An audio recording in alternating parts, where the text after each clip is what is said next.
한 해를 잘 살아내시고 이 자리에 오신 모든 분들을 주의 이름으로 축복합니다. 뭐 여러 가지 일이 있었죠. 그렇지만 이곳에 오신 것이 주님의 은혜고 여기 오셨다면 잘 살아내신 것입니다. 나에게서도 2024년의 삶도 축복하실 것을 믿으시기 바랍니다. 프리실라 레오날드라고 하는 분의 잊어야 할 것과 기억해야 할 것이라고 하는 글이 있어요. 제가 한번 읽어보겠습니다. 다른 사람에게 친절을 베풀었으면 바로 잊으라. 다른 사람에게 칭찬을 들었으면 바로 잊으라. 다른 사람이 험담하는 것을 들었으면 바로 잊으라. 사소한 일, 심술이나 조롱 곧 잊으라. 다른 사람이 친절을 베풀었으면 아무리 작은 것이라도 기억하라. 다른 사람을 칭찬할 것이 있다면 기쁜 마음으로 기억하라. 다른 사람과 약속한 것이 있으면 나중에라도 꼭 기억하라. 도움받은 일이 있으면 기억하고 감사함으로 갚으라.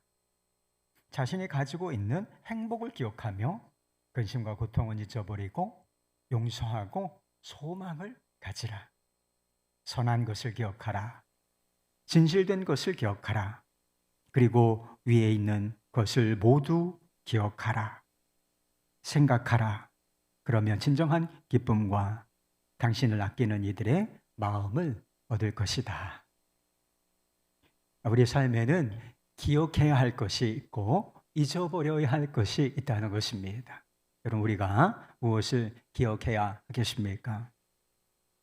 여러분, 오드리 헵번이라고 하는 배우를 아시죠? 굉장히 유명한 배우, 돌아가신 지는 오래되셨지만 지금까지도 사람들의 기억 속에 있는 것을 보면 세계적인 배우라고 말을 해야 하겠지요. 배우로도 유명했지만 자선 사업가로도 잘 알려져 있었던 분인 것입니다.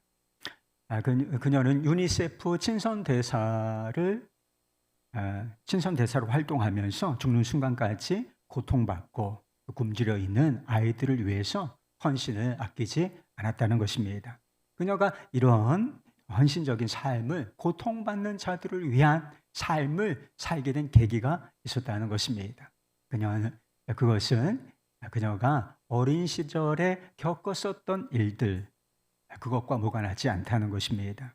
그녀의 어린 시절은 절망과 고통으로 가득했다는 것입니다. 그녀는 어린 시절에 부모의 이혼이라고 하는 큰 아픔을 경험해야 했다고 했습니다. 그리고 한 10살 무렵쯤 되어서 세계 제2차 대전이 발생을 했다는 것입니다. 그래서 극심한 공포와 그리고 굶주림, 질병에 시달려야 했다고 했습니다. 그러나 결국은 이 절망적인 상황 속에서 벗어날 수가 있었다는 것입니다. 그녀를 도와주는 사람들의 사랑이 있었기 때문이라는 것입니다. 유니세프의 전신이었던 국제구호기금의 도움을 받았다고 하는 것입니다. 그녀는 부와 명성, 세계적인 스타덤에 올랐음에도 불구하고 그때의 아픔, 그리고 그때 자신을 그 절망의 구렁텅이에서 빠져나오도록 도와주었던 사람들의 손길, 그 사랑, 그것을 잊지 않았다는 것입니다. 그녀가 남긴 유명한 말이 있습니다. 절망의 늪에서 나를 구해준 것은 많은 사람들의 사랑이었습니다. 이제 내가 그들을 사랑할 차례입니다. 그래서 자기가 받은 사랑을 기억하고 그 사람들에게 사랑을 돌려줄 수는 없지만 자신과 같이 아주 절망스럽고 고통스러운 처지에 있는 사람들을 돕고 세우는데 그가 헌신적으로 활동을 했다는 것이지요. 누가 날 사랑하나, 누가 날 도와주나 이런 생각을 할 때가 있지만 누군가 나를 돕고 누군가 나를 사랑해 주었기 때문에 우리가 이렇게 살고 있는 것입니다. 하나님의 은혜와 사랑은 더 말할 것도 없는 것이고요. 우리가 그것을 잊지 않아야 한다는 것입니다. 구약 성경에 보면 하나님의 백성들이 돌을 세우는 이야기가 몇 차례 나와요. 기념비 같은 것이죠. 광개토 대왕비 아주 커다란 것부터 우리 지방에 있는 조금 작은 비석처럼 이렇게 돌을 세우는 자연적인 돌인데 그런 돌을 세우는 이야기가 몇 차례 나옵니다. 이스라엘 백성들이 요단강을 건널 때 12개의 돌을 취하여 이제 하나님께서 요단강을 가르시고 이 마른 땅을 지나가게 하시는데 그 강을 지나면서 그냥 지나가지 말고 그 바닥에 있는 12개의 돌을 취하라. 그래서 어딘가에 세우라고 말씀하셨는데 길갈이라고 하는 곳에 12개의 돌을 세운다는 것입니다. 불가능한 상황이에요. 지금 범람에 그 요단강이 범람하는 시기였기 때문에 건너갈 수 없는 그런 시점에 하나님께서 제사장 법궤를 맨 제사장들이 발을 물속에 탁 담그자마자 그 요단강이 갈라지게 하셨다. 그래서 하나님은 구원의 하나님이시다. 요단강을 갈라주신 하나님이시다 라고 하는 것을 기억하기 위해서 이 길갈에 12개의 돌을 세웠다는 것입니다. 시간이 흘러서 사무엘이 돌을 취하여서 미스바와 센 사이에 그 유명한 이름의 돌을 세워요. 그 돌의 이름이 뭔지 아세요? 바로 에벤에셀이라고 하는 것입니다. 에벤에셀이 무슨 뜻이냐? 하나님이 여기까지 우리를 도우셨다라고 하는 의미인 것입니다. 길갈에 세워진 돌이나 에벤에셀이나 모두 구원하시고 하나님의 백성들을 도우시는 하나님의 은혜를 기억하려고 세운 기념비라고 하는 것입니다. 한 해를 열심히 사셨죠. 성실하게 대부분의 우리 교우들이 잘 사셨을 것이라고 싶습니다. 그러나 우리 인생이라는 것이 우리의 힘과 노력과 성실함으로만 사라지는 것이 결코 아니라는 것입니다. 하나님의 은혜가 있었기 때문에 2023년이라는 강을 건너온 줄 믿으시기를 바랍니다. 은혜를 잊으면 망한다. 은혜를 잊은 백성에게 미래는 없다. 이것이 성경이 제시하는 중요한 메시지예요. 그리고 성경의 역사가, 인류의 역사가 보여주는 굉장히 중요한 징표인 것입니다. 여러분의 마음에는 은혜를 기억하는 기념비가 세워져 있습니까? 지금이라도 감사라고 하는 기념비를 마음속에 세워두시기를 축복하겠습니다. 반면에 우리가 잊어야 할 것도 있다는 사실을 알게 돼요. 본문 말씀은 요셉이 고난 끝에 총리가 된 이후에 애굽 땅에서 결혼하여 두 아들을 두었을 때의 이야기라고 하는 것입니다. 그래서 아들의 이름을 주로 누가 짓지요? 아버지가 짓는 경우가 많지 않습니까? 그래서 이 두 아들, 그래서 장남의 이름을 므낫세라고 짓고 차남의 이름을 에브라임이라고 지었다라고 하는 것입니다. 그래서 므낫세와 에브라임은 자신의 삶에 대한 해석이었고 신앙 고백, 하나님을 향한 고백이 담긴 이름이었습니다. 므낫세라고 하는 것은 잊어버리다라고 하는 뜻을 가지고 있어요. 요셉이 무엇을 잊어버렸다는 것입니까? 내 모든 고난과 아버지 집에 온 일, 요걸 잊어버렸다라고 하는 것입니다. 그러니까 애굽에서 얼마나 고단한 삶을 살았습니까? 노예 신분으로 죄수로서 아주 고난의 세월을 살았는데 하나님께서 이것을 잊어버리게 하셨을 뿐만 아니라 그 이전에 있었던 일, 아버지의 집에서 형들에게 미움을 받았고 그러므로 말미암아 마음에 상처가 생겼었던 그 일, 그 상처를 잊어버리게 하셨다라고 하는 것입니다. 현재를 살지만 부정적인 과거에 묶여 사는 사람들이 얼마나 많은지 모른다는 것입니다. 고난과 상처받은 과거의 일을 잊지 못하기 때문이라고 하는 것입니다. 그러나 요셉은 고난과 상처에 묶이지 않았다. 잊어버림으로 떠나보냈다라고 하는 것입니다. 과거의 부정적인 일을 므낫세하고 새로운 삶을 살아가게 되었다라고 하는 것을 이 말씀이 보여주는 것이지요. 여러분, 부정적인 과거와 잘 헤어지는 것이 필요해요. 잘 헤어지는 것이 필요하다. 그래야 새로운 삶을 살 수가 있기 때문인 것입니다. 사도 바울은 전에 자신이 유익하게 생각했던 것들을 배설물처럼 여긴다, 이렇게 말했던 적이 있어요. 우리가 빌립보서 3장을 살펴볼 때 우리가 보았던 말씀입니다. 전에 유익하던 것이 무엇이었던가? 8일 만에 할례를 받고 이스라엘 사람이요 히브리인 중에 히브리인이요 그리고 율법의 의로는 흠이 없는 자다.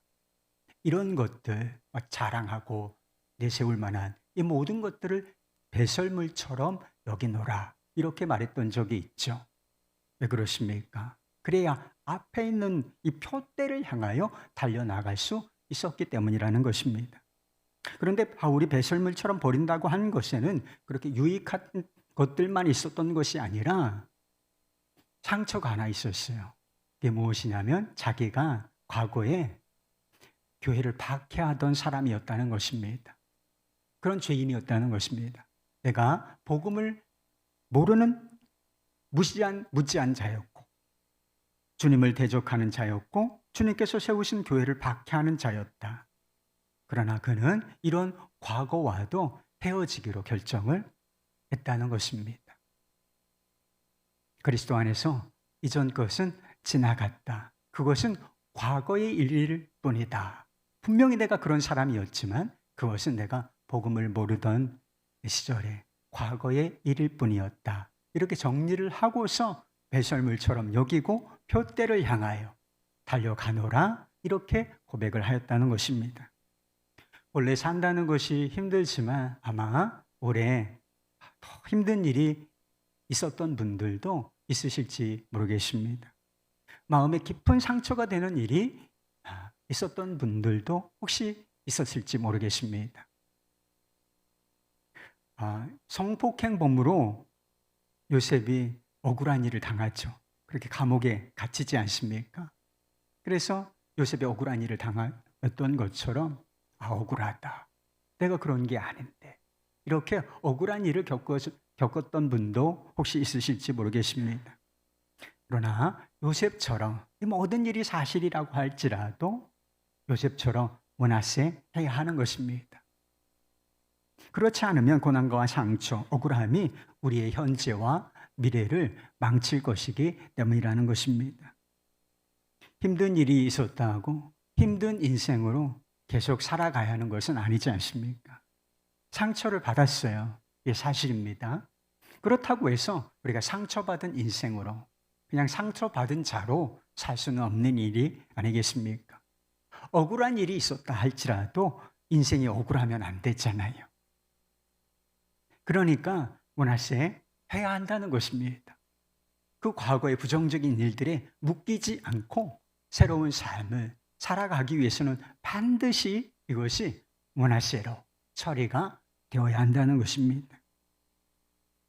부정적인 일들을 잊어버리려고 한다고 잊어지는 것은 아니죠.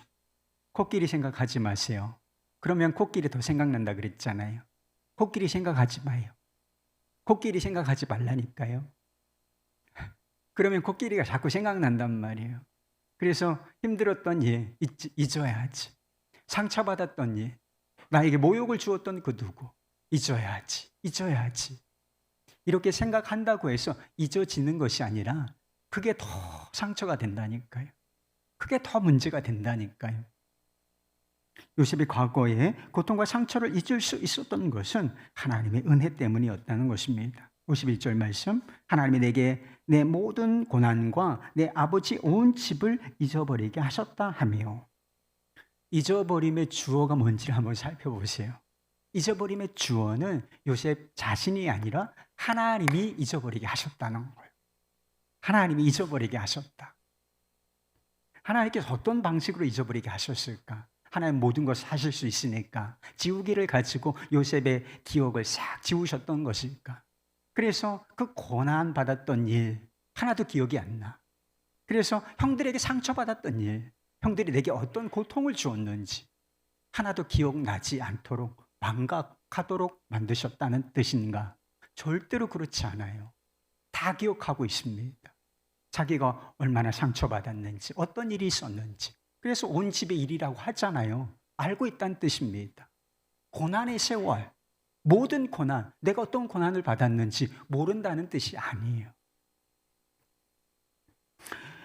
하나님께서 요셉에게 은혜를 베푸시고 고난과 상처의 세월을 견디고 지나게 해주셨다는 뜻인 것입니다. 그래서 요셉의 입장에서 보면 하나님의 은혜 입장에서 지나온 세월이 하나님의 은혜로 해석이 되었기 때문에 고난이 고난으로 기억이 되지 않고 상처가 상처로 남아있지 않게 되었다는 것입니다. 분명히 상처였는데 그 상처가 지워졌다는 거예요. 굉장히 힘들었던 일인데 힘들었던 일로 남지가 않게 되었다는 것입니다. 고난과 상처보다 하나님의 은혜가 더 크게 느껴졌고, 그러니까 마음에 남은 게 뭐예요? 고난, 상처, 쓴뿌리, 이게 남은 게 아니라 하나님의 은혜만 마음속에 남았다는 것입니다. 그래서 므낫세가 된 거예요. 그 사실은 잊어버리지는 않았지만 그게 마음의 상처로 그냥 남아있지 않고 은혜로 덮어진 것입니다. 치유가 된 거예요. 요셉이 나중에 자신을 노예로 팔았던 그 비정한 형들을 만나서 시험이라는 단계의 과정을 거치긴 하지만 깨끗이 용서해 줍니다. 만약에 요셉이 상처가 낫지 않았어요. 그게 쓴뿌리가 되어서 여기서 끓고 있어. 쓴물이 나와. 그러면 그 형들을 보았을 때 용서하지 못했을 것입니다. 보복은 하지 않았을지 몰라도 용서해 주지는 못했을 거예요. 그러나 고통과 상처가 하나님의 은혜로 덮어지고 마음속에 그의 마음속에 은혜가 기억되어져 있기 때문에 이미 므낫세 된 것이지요. 그래서 형들을 깨끗이 용서해 주고 모두가 새로운 삶을 살아갈 수 있게 만든 것이었습니다. 여러분, 우리에게도 고난과 상처를 므낫세 할 수 있는 은혜가 있을까요? 물론입니다, 여러분. 여러분, 우리가 지은 죄가 얼마나 큰지 여러분 아시죠? 제가 지은 죄가 얼마나 큰지 저는 알고 있습니다. 그러나 내가 지은 죄보다 하나님의 은혜와 사랑은 더 크다. 이걸 보여주는 것이 우리 주님의 십자가입니다. 내가 받은 고통과 상처 클 수 있어요. 자기가 받은 고난, 고통은 객관적으로 클 수 있고 주관적으로는 다 큰 거니까. 그럼에도 불구하고 내가 받은 하나님의 은혜와 사랑, 이것이 더 크다. 이것을 보여주는 것이 바로 십자가인 것입니다. 우리가 고통과 상처가 아니라 십자가의 은혜를 붙든다면 므낫세 하지 못할 일이 없다는 것입니다. 고통과 상처를 용서로 떠나보내지 못할 일이 없다라고 하는 것입니다. 문제는 우리가 고난을 고난으로만 보느냐 아니면 은혜로 해석을 할 줄 아느냐는 거예요. 그러니까 은혜로 고난이라고 하는 것을 바라볼 줄 아느냐, 상처를 상처로만 보느냐, 그 상처를 은혜로 해석할 수 있는 능력이 우리 안에 있느냐, 상처를 상처로만 보느냐, 상처를 은혜라고 하는 시각으로 볼 줄 아느냐, 이것이 문제인 것입니다. 아직 해결되지 않은 고난과 상처가 있다면 하나님의 은혜로, 그리스도의 보혈로 덮으시기를 바랍니다. 또 기억되어 그게 그러면 또 주님의 은혜로, 주님의 보혈로 덮습니다. 주님 덮습니다. 제 마음속에 은혜만 남게 해주십시오. 그렇게 기도하시기를 바라요. 그러면 반드시 그 고통이, 상처가 쓴뿌리로 자리 잡는 일은 결코 없어질 것입니다. 왜냐하면 하나님의 은혜는 우리의 고통과 상처보다 더 큰 것이기 때문이라고 하는 것입니다. 이렇게 부정적인 과거는 므낫세로 마무리하고 그 다음 우리가 기대하고 붙들 것이 있어요. 요셉은 차남의 이름을 에브라임이라고 했습니다. 에브라임이라고 하는 이름은 창성하다, 두 배의 열매 또는 창성하다, 이런 뜻을 담고 있습니다. 하나님께서 수고한 땅에서, 그러니까 애굽 땅에서 번성하게 하셨다, 이런 뜻을 압축하여서 에브라임이라고 지었던 것입니다. 노예와 죄수로 고난의 삶을 살던 사람이 제국의 총리가 되었으니 그렇게 이름을 지을 법도 한 것이지요. 여러분은 2024년의 삶을 어떻게 전망하고 있습니까? 살림살이가 좀 나아질 것 같습니까? 아마 내년 경기 전망이 그렇게 밝지는 않은 것 같습니다. 근데 내년만 밝지 않은 게 아니라 지금까지 쭉 사람들이 나와서 무슨 전문가다라고 하는 사람이 뭐 다음 해의 경기 전망을 한다. 우리의 삶을 전망한다. 제가 한 번도 긍정적인 전망을 호경기일 것이다. 제가 들어본 기억이 없어요. 제 기억으로는. 그래서 이런 이유로 불경기일 것이다. 이런 이유로 내년 경기가 어려울 것이다. 막 이런 여러 가지 이유를 들면서 우리의 경기가 삶이 팍팍하고 어려울 것이다. 이런 예고를 저는 많이 들어왔습니다. 그러나 여러분, 이런 부정적인 전망에 마음을 빼앗기지 마십시오. 우리의 삶이 한 번도 어렵지 않았던 적이 사실 있는지 한번 생각해 보세요.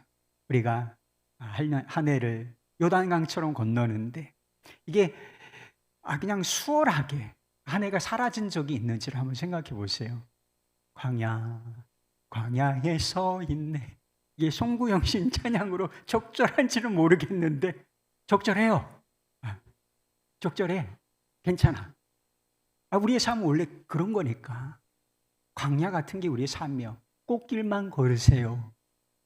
비단이 융단이 펼쳐져 있습니다. 사기꾼들이라니까 그런 사람들.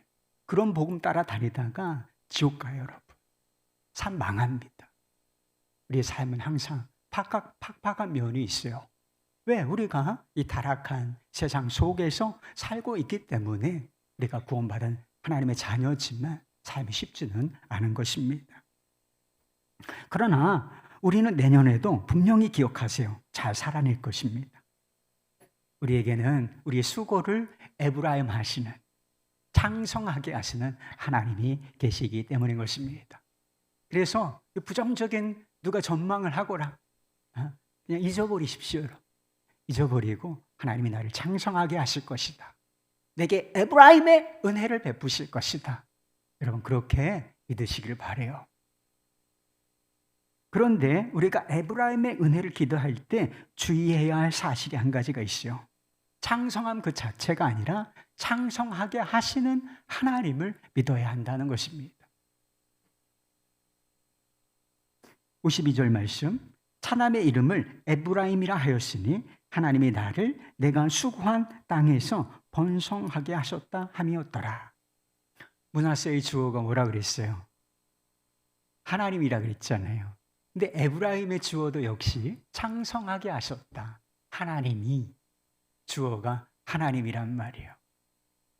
눈에 보이는 열매는 창성함이에요. 노예로 죄수로 살던 사람이 모든 고난의 세월을 통과해내고 애굽의 제국의 총리까지 되었으니 그 열매 자체는 창성함이죠. 그런데 그 창성함에 취하지를 않고 이 창성함이라는 열매를 주신 분이 누구신지, 그래서 신앙 고백이라고 했잖아요. 하나님이 나를 수고한 땅에서 번성하게 하시고 창성하게 하셨다. 하나님을 찬양하는 의미가 들어있는 거예요. 만약 요셉이 창성함 그 자체를 믿었다고 한번 생각해 보십시오. 지금은 노예로 수고하며 고난의 세월을 보내지만 언젠가는 잘 될 거다. 여러분 잘 될 거예요?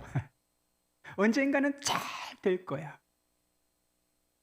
이런 믿음으로 얼마를 버틸 수가 있을 것 같습니까? 노예 생활을 시작했어요. 1년, 2년, 3년 잘 될 거야. 견디다 보면 좋은 일이 있을 거야. 이런 기대를 가지고, 이런 믿음을 가지고 몇 년을 버틸 수가 있겠냐고요. 5년이 지나요. 6년이 지나요. 7년이 지나요. 10년이 지났습니다. 노예 생활에는 아무 변화가 없어요. 더군다나 억울하게 누명을 쓰고서 이제 죄수의 신분으로 전락하기까지 했다는 것입니다. 언젠간 창성하게 될 것이다. 이런 기대와 믿음으로는 결코 그 고난의 세월을 견딜 수가 없었을 것이 분명하다는 것입니다.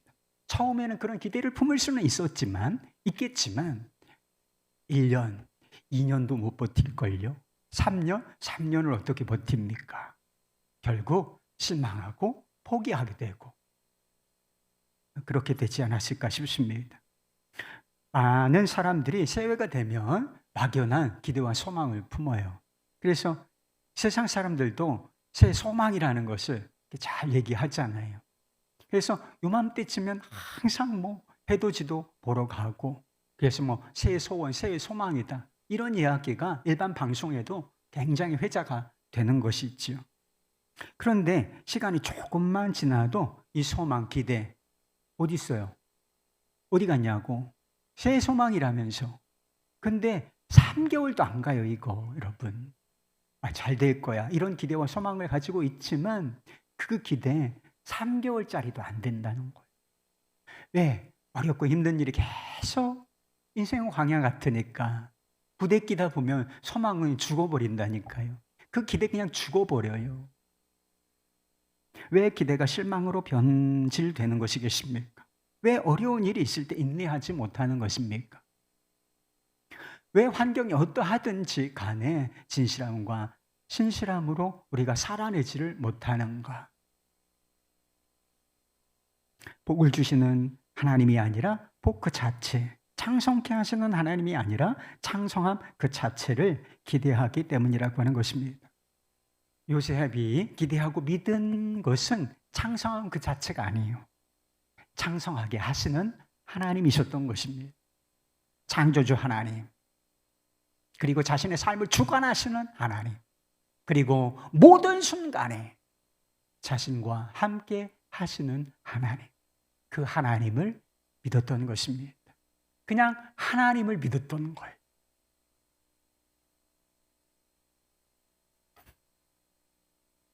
그랬기 때문에 비록 노예의 신분이었지만 성실하게 최선을 다할 수 있었던 것입니다. 불이익을 감수하고도 불의와 타협하지 아니하고 그 유혹을 단호히 거절할 수 있었다라고 하는 것입니다. 이 고난 언제 끝나나 알 수가 없었다니까요. 진짜 막막하고 정말 어떻게 이거 어디로 가야 하나, 어떻게 끝내나 도무지 길이 없었던 그 상황 속에서도 그가 인내함으로 그 과정을 통과할 수 있었던 이유, 그것은 그가 하나님을 믿었기 때문인 것입니다. 많은 분들이 요셉처럼 에브라임의 은혜를 입기를 원해요. 2배의 축복을 받기를 원합니다. 근데 문제는 항상 뭐냐? 우리가 요셉처럼 주님을 믿지를 않는다는 거예요. 어떤 상황이 있다 할지라도 내 삶을 주관하시는 하나님, 지금 나와 함께 하시는 그 하나님, 그 하나님을 신실하게 붙들지를 못한다는 것입니다. 새해 경제적인 회복을 기대하는 분들도 계실 것입니다. 그래서 경제적으로 어려워서 회복을 기대하는 거 괜찮습니다. 어떤 사람은 건강의 회복을 기대하는 분들도 계시고, 그리고 임신의 축복을 기대하는 분들도 계실지도 모르겠습니다. 그리고 어떤 일을 계획하는데 그 일의 성공을 기대하는 분들이 있으실지도 모르겠어요. 에브라임 그 자체가 아니라 에브라임 하시는 하나님을 기대하시고 믿으시기를 바랍니다. 보이는 상황이 어떻게 돌아가든지 여러분의 삶을 주관하시는 하나님, 나와 함께 하시는 하나님, 한순간도 나를 떠나지 아니하시는 그 하나님을 믿으시기를 바라요. 그러면 우리 앞에 어떤 일이 벌어진다고 해도 우리는 다 감당해낼 수 있을 것입니다. 정말 막막하다, 혹 그런 상황이 벌어진다 할지라도 우리는 분명히 요셉처럼 잘 살아낼 것입니다. 우리가 하나님을 믿고 그 믿음으로 살아내면 힘들고 어려운 일들도 다 복이 될 것입니다.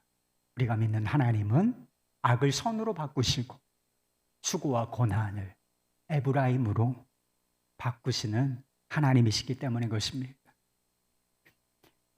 요셉에게 준 것이라고는 상처와 고통밖에 없었던 그 형들을 향해서 요셉이 이렇게 얘기하는 장면이 있어요. 유명한 말씀이죠. 창세기 50장 20절 말씀. 당신들은 나를 해하려 하였으나 하나님은 그것을 선으로 바꾸사 오늘과 같이 많은 백성을 생명을 구원하게 하시려 하셨나니. 여러분, 우리가 이 시점에서 꼭 기억해야 할 것이 있습니다. 우리는 이미 예수 그리스도 안에서 므낫세와 그리고 에브라임의 은혜를 받은 사람들이라고 하는 것입니다. 여러분, 우리는 복을 받아야 된다.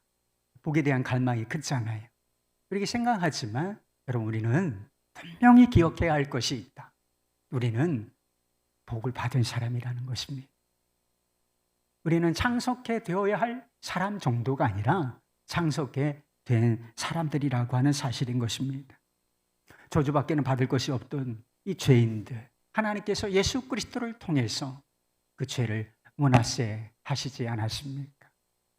수고하고 무거운 짐진 인생들 하나님께서 불쌍히 여기시고 예수 그리스도를 통해서 자유와 영생의 복을 허락하시지 않았습니까? 도대체 인생은 어떻게 살아가야 하는 것이죠? 다 인생 초보자들, 이 인생 초보자들에게 성령을 보내주시고 영원히 떠나지 않게 하시는 내주하심의 축복을 우리가 받지 않았습니까? 그래서 우리는 사실은 요셉보다 더 큰 축복을 받은 사람들인 것입니다. 그래서 새해가 되면 우리가 새해 인사를 하죠. 뭐라고 인사합니까? 벌써 했잖아요. 우리가 새해 복 많이 받으세요. 새해 복 많이 받으세요. 좋아요. 그래서 새해 복 많이 받으라는데 불쾌할 건 없죠. 블레싱 하는 거니까 좋습니다. 그러나 여러분, 우리는 이렇게도 할 수 있는 사람이에요. 이렇게도 고백할 수 있는 사람이다. 새해 복 많이 받았습니다. 새해 복 많이 받으세요. 블레싱 하는 거 하고 새해 복 많이 받았습니다. 선언하는 거 하고 차이가 있죠. 여러분, 새해 복 많이 받았습니까? 시작도 안 됐는데 복 많이 받았습니까? 새해 복 많이 받았습니다.